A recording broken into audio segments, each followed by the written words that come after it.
Social media پہ کتنے so called scholars بیٹھے ہوئے ہیں، قرآن اور حدیث کے نام پہ نوجوانوں کو گمراہ کر رہے ہیں۔ نبی نے یہ فرمایا، اللہ نے یہ فرمایا، گمراہ کیے جا رہے ہیں۔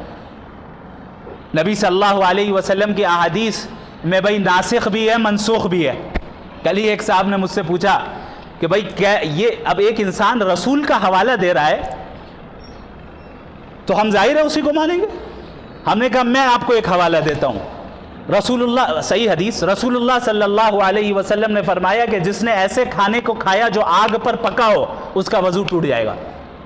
اب آپ بتائیے کھانا کھا کے وضو کرتے ہیں؟ رسول نے کہا بھائی، اچھا رسول نے چونکہ مفتی صاحب نے کہا ہے اب جو کہہ رہے ہیں ہر حال میں ماننا، نہیں، ویریفائی کرنا۔ یہ حدیث مفتی صاحب جو آپ نے بیان کی ہے منسوخ ہو چکی ہے۔ یہ پہلے ابتدائی اسلام میں یہ حکم تھا، اگرچہ حدیث صحیح ہے، پھر دوسری صحیح حدیث یہ بتا رہی ہے کہ یہ عمل اب منسوخ ہو گیا ہے، ایبروگیٹ کر دیا گیا ہے۔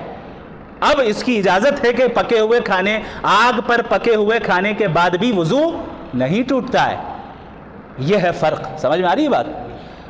تو آج کل جب انسان اپنی عقل کو دوڑاتا ہے اور اللہ کی بھیجی ہوئی شریعت کو ان مخصوص اصول و ضوابط کے تحت نہیں سمجھتا جو انبیاء نے سیٹ کیے ہیں، تو اس کا نتیجہ یہ نکلتا ہے کہ وہ گمراہ ہوتا ہے، سیدھے راستے سے ہٹ جاتا ہے۔ لہٰذا موجودہ زمانے میں یہ کہہ رہا تھا کہ مغربی تہذیب کا فتنہ ہر شعبے میں داخل ہے، اور اس طریقے سے ہمارے نوجوانوں کو کریئرزم میں مبتلا کیا گیا ہے، اس طریقے سے مٹیریلزم میں مبتلا کیا ہے کہ انہوں نے یہ سمجھ لیا ہے کہ اب کامیابی اسی وقت حاصل ہوگی جب ہمیں مٹیریلسٹک لائف مل جائے گی۔ اسی لیے پوری محنت دوڑ دھوپ کس چیز پر ہو رہی ہے بھائی؟ اچھی جاب مل جائے، کریئر سیٹ ہو جائے، اپنا بنگلہ ہو جائے، اپنی گاڑی ہو جائے، اتنے کروڑ روپے سیونگز میں ہو جائے، تب جا کر ہم سکسیسفل ہوں گے۔ اتنی عزت مل جائے، اتنی شہرت مل جائے کہ لوگ جو ہے میرے آگے پیچھے چلتے رہے، تب ہم سکسیسفل ہوں گے۔ یہ سوچ کس کی تھی معلوم ہے آپ کو؟ آئیے قرآن کریم میں سورۃ الکہف میں اللہ رب العالمین نے صاحب الجنتین کا ذکر فرمایا ہے۔ دو دوست تھے، ان میں سے ایک دوست ایسا تھا جسے اللہ نے 2 بڑے باغات دیے تھے اور بالکل مٹیریلسٹک لائف دی، اعلیٰ ترین لگژریس لائف جسے ہم کہہ سکتے ہیں لگژری ایٹ اٹس پیک، وہ حاصل تھی اسے۔ اللہ نے پھر اس کی منظر کشی بھی کی کہ ہم نے انہیں 2 باغات انگور کے دیے، پھر اس کے ارد گرد کھجور کے درخت دیے، پھر ان تمام کے درمیان ایک کھیتی دی، پھر ان تمام کے درمیان نہروں کو جاری کر دیا۔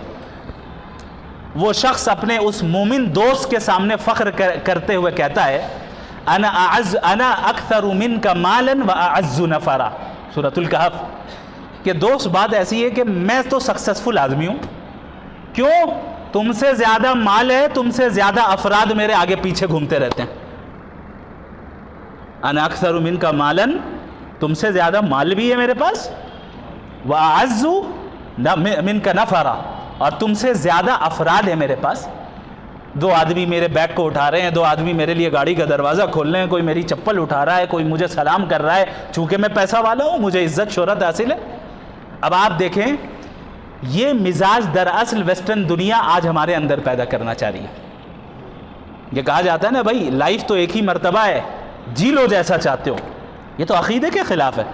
قرآن کہہ رہا ہے ربنا امتنا اثنتین واحییتنا اثنتین، اے اللہ تو 2 بار موت دی ہے آپ نے، اور 2 بار آپ نے زندگی دی ہے، تو ہم تو 2 زندگیوں کے قائل ہیں۔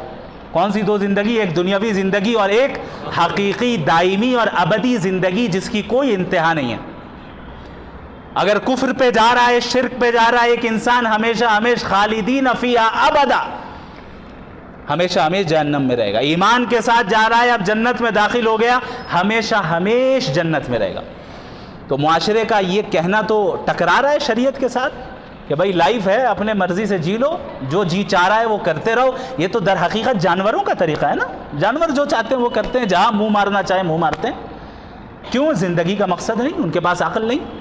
اللہ نے ہمیں عقل دی، صحیح اور غلط کی تمیز کی صلاحیت دی، اس کے بعد ہم اگر غفلت میں زندگی گزار رہے ہیں تو غفلت کی تشریح اور اس کی ڈیفینیشن، بلکہ اس کو ڈسکرائب قرآن کریم نے اس طرح کیا، اولئک کالانعام بل ہم اضل اولئک هم الغافلون، جن کے پاس ہاتھ ہیں، پیر ہیں، دل ہے، عقل ہے، آنکھیں ہیں، ان تمام نعمتوں کو لے کر بھی وہ اپنے رب کو نہیں پہچان رہا ہے اور غفلت میں مبتلا ہے، اللہ نے فرمایا اولئک کالانعام بل ہم اضل، یہ جانوروں کی طرح ہے بلکہ جانوروں سے بدتر ہے۔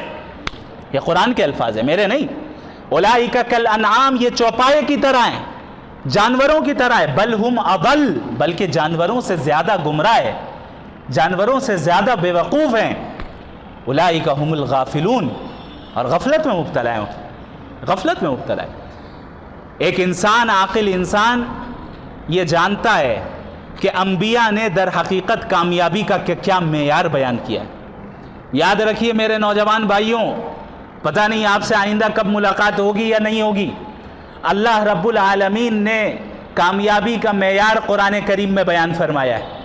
کامیابی کا معیار یہ نہیں ہے کہ تم چند پیسوں کو کما لو، یا تمہیں اچھی جاب مل جائے یا اچھی تجارت مل جائے، تم اپنا گھر، اپنا مکان اور عزت و شہرت اور منصب اور عہدہ دنیا میں کما لو اور اسی کے پیچھے ذلیل پھرتے رہو، بلکہ اللہ نے فرما دیا فَمَنْ زُحْزِحَ عَنِ النَّارِ وَأُدْخِلَ الْجَنَّةَ فَقَدْ فَازَ، جو انسان جہنم سے بچا لیا گیا اور جنت میں داخل کر دیا گیا، یہ ہے سکسیسفل پرسن، یہ ہے جس نے سکسیس حاصل کی۔ اب ہو سکتا ہے کہ انسان ایسا ہو جو دنیا میں غربت کا جسے سامنا کرنا پڑو، فقر و فاقے کا سامنا کرنا پڑو، تو اب یہ فقر و فاقہ اور دنیا میں آنے والی آزمائش جنت میں داخل ہونے سے رکاوٹ نہیں بلکہ معاون بنے گی، معاون بنے گی۔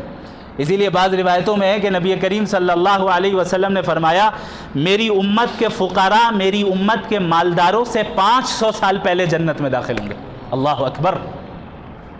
کیوں؟ انہوں نے زیادہ تکلیفیں جھیلی، انہوں نے زیادہ قربانیاں دیں، انہوں نے زیادہ آزمائشوں کو جھیلا۔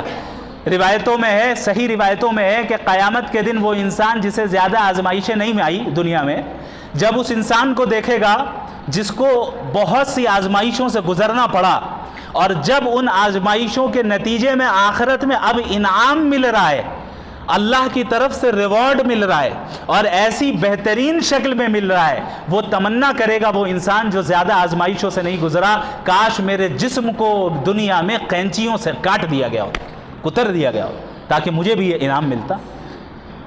نبی صلی اللہ علیہ وسلم جنت کو کس طرح ڈسکرائب کر رہے ہیں؟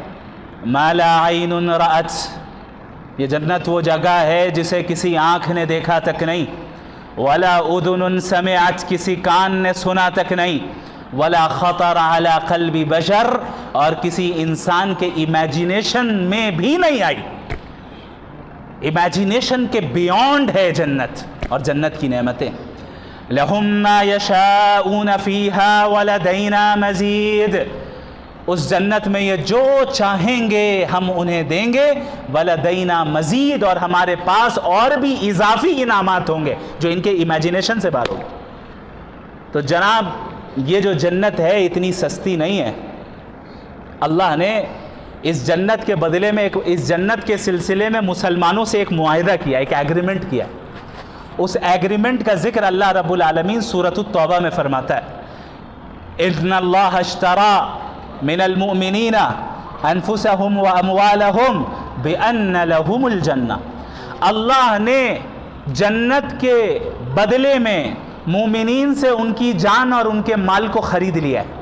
حالانکہ جنت دینے والا بھی اللہ ہے، جان دینے والا بھی اللہ ہے، مال دینے والا بھی اللہ ہے، تمام چیزوں کا حقیقی مالک کون ہے؟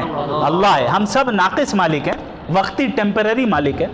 اللہ کا تو حق یہ تھا کہ وہ اللہ رب العالمین یہ الفاظ نہ کہتا کہ بھائی مومنین کو جنت کے بدلے میں ان سے یہ خرید لیا ہے، یہ تو اس چیز کے بارے میں کہی جاتی ہے جو آپ کی ہماری اپنی ہو، بھائی ہمارے پاس اپنا تو کچھ ہے ہی نہیں، سب اللہ کا دیا ہوا ہے۔ لیکن اللہ کا رحم ہے، یہ اللہ کی شفقت ہے، ہمارے انسانی فطرت کو سمجھانا، فطرت کے مطابق ایسی بات کہنا جو انسانی عقل کو سمجھ میں آئے۔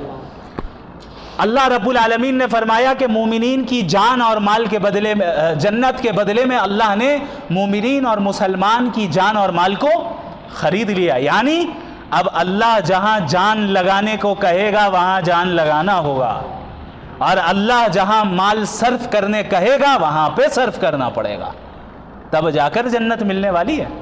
ہم نے آپ نے سمجھ لیا کہ بھائی دین کو بس میٹھی میٹھی باتیں لیتے رہو. ہمارے یہاں معروف ہے بھائی کھانے کے بعد میٹھا کھانا سنت ہے، جبکہ ایسی کوئی سنت نہیں ہے، ایسی کوئی سنت نہیں ہے، لیکن معروف ہے. کیوں؟ مزہ آ رہا ہے اس میں،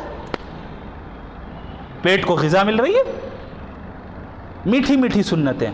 اسی لیے میں کہتا ہوں ہمارا مزاج کیا بن گیا ہے کہ دین اور سنت کی وہ چیزیں لے لینا جو میرے من کے مطابق ہو، جس میں مزہ آ رہا ہو. دن میں قیلولہ کرنا سنت ہے، رات میں تہجد پڑھنا سنت ہے، یہ یاد نہیں آ رہا ہے، لیکن دن میں قیلولہ کرنا سنت ہے، یہ یاد آ رہا ہے. کیوں؟ اس میں نفس کو آرام ہے، اور یہاں نفس پر مشقت ہے اور بار ہے، بوجھ ہے.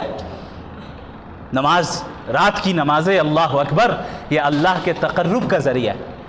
ایک انسان جو اس کی چاشنی حاصل کر چکا ہے، رات کی نمازوں اور اللہ سے دعاؤں کا ذائقہ وہ حاصل کر چکا ہے، وہ انسان جانتا ہے، وہ بتائے کہ بھئی یہ رات کی نمازیں اللہ سے کیسا مقرب بنا دیتی ہیں، اللہ کی نظر میں کیسا محبوب بنا دیتی ہیں.